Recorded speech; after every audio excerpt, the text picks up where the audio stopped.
Hello நண்பர்களே, இன்றைக்கி வாங்க வடகறி ரெசிபி எப்படி பண்ணுறதுன்னு பார்க்கலாம். வீடியோக்குள்ளே போகலாம். தேவையான வெங்காயம், ஒரு பெரிய வெங்காயம் எடுத்து ஸ்லைஸ் பண்ணி வச்சுருக்கேன். ஒரு சின்ன டொமேட்டோ போதும்.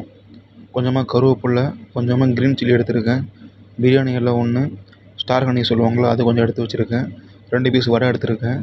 ஃபஸ்ட்டு பேனில் வச்சு ஆயில் போட்டுக்கிறேன். ஆயில் சூடாக சோம்பு பொரிஞ்சதுக்கப்புறம் நம்ம ஆனியன், கருவேப்பில்லை, க்ரீன் சில்லி, பிரியாணி இலை, ஸ்டார் ஹனீஸ் போட்டு நல்லா சாத்தே பண்ணிக்கிறேன். இது மாதிரி போட்டு நல்லா சாத்தே பண்ணிக்கோங்க. ஆயில் கொஞ்சம் தாராளமாக ஊற்றிக்கங்க. நீங்கள் கீ கூட யூஸ் பண்ணிக்கலாம், ஆப்ஷனல் தான். நல்லா ரொம்ப வதங்கக்கூடாது, ஒரு 60% வதங்கினா போதும். நல்லா இந்த மாதிரி எனக்கு காமிக்கிறேன் பாருங்கள். கொஞ்சம் ஃபயர் வச்சுக்கோங்க. நல்லா இந்த மாதிரி வதங்கட்டும். அந்த பாருங்கள், நல்லா வதங்கட்டும். இஞ்சி பூண்டு பேஸ்ட் 1 ஸ்பூன் போட்டுக்கிறேன். போட்டு நல்லா மிக்ஸ் பண்ணிக்கிறேன். இஞ்சி பூண்டு பேஸ்ட்டு இது போட்டிங்கன்னா நல்லா ஃப்ளேவர் கிடைக்கும், நல்லா டேஸ்ட் இருக்கும். ஒரு டொமேட்டோ போட்டுக்கிறேன். இஞ்சி பூண்டு பேஸ்ட் போட்டதுக்கப்புறம் தான் லாஸ்ட்டாக தான் டொமேட்டோ போடுறேன். டொமேட்டோ போட்டு நல்லா சாத்தே பண்ணிக்கிறேன். டொமேட்டோ நல்லா சாத்தினதுக்கப்புறம் மசாலா போட்டுக்கலாம். மசாலா சொல்கிறேன் இருங்க.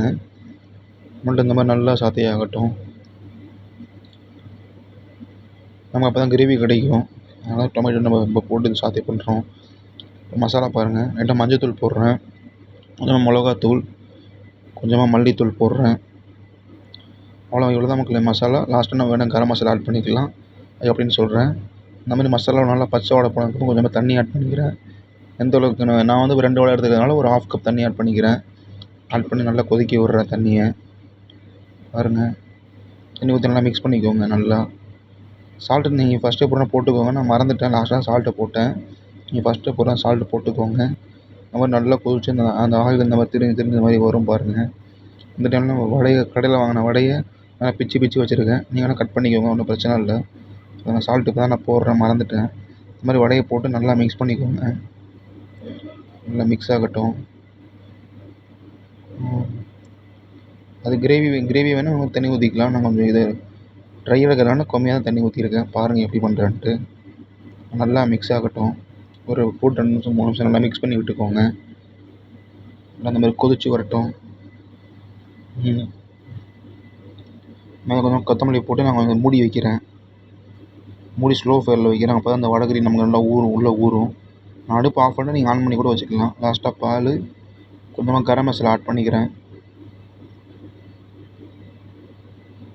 கொஞ்சம் ஃபயர் வச்சு நல்லா மிக்ஸ் பண்ணிக்கோங்க, ட்ரை ஆகட்டும். லாஸ்ட்டாக தான் கரம் மசாலா போட்டிருக்கேன். அப்போ தான் நமக்கு ஃப்ளேவர் கிடைக்கும். நீங்கள் ஃபஸ்ட்டு போட வேணாம், லாஸ்ட்டாக போட்டால் போதும். நம்ம நல்லா மிக்ஸ் பண்ணி எடுத்திங்கன்னா நம்மளோட வடகறி ரெடி ஆகிடும். நம்ம பூரி, தோசை, இட்லி எல்லாத்துக்கும் வச்சு சாப்பிட்லாம். ரொம்ப டேஸ்ட்டாக இருக்கும் நண்பர்களே. ஓகே, சேனலை சப்ஸ்கிரைப் பண்ணிக்கோங்க. நான் நெக்ஸ்ட் வீடியோவில் பார்க்குறேன். ஓகே, பாய். டவுட்னா கமெண்ட் பண்ணுங்கள், நான் கமெண்ட் பாக்ஸில் ரிப்ளை பண்ணுறேன். ஓகே, தேங்க்யூ நண்பர்களே. சேனலை சப்ஸ்கிரைப் பண்ணி